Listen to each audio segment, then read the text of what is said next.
कि हम national assembly में साउथ पंजाब की कॉन्स्टिट्यूशनल अमेंडमेंट रख देंगे कि साउथ पंजाब का सूबा बनना चाहिए।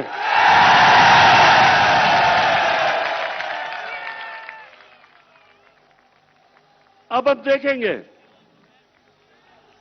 कि क्या ये पीपल्स पार्टी और नून लीग, आप तो बड़ी देर से लोगों को वादा कर रहे हैं जनूबी पंजाब का, क्या आप हमारी हिमायत करेंगे या नहीं, अब आपके सामने आ जाएगा।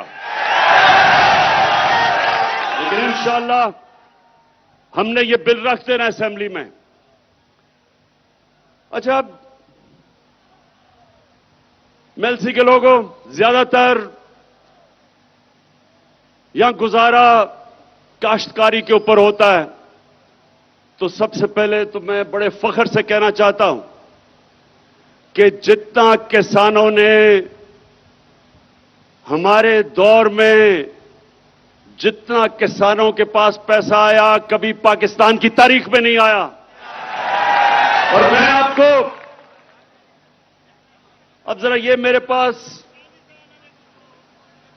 अदाद शुमार है।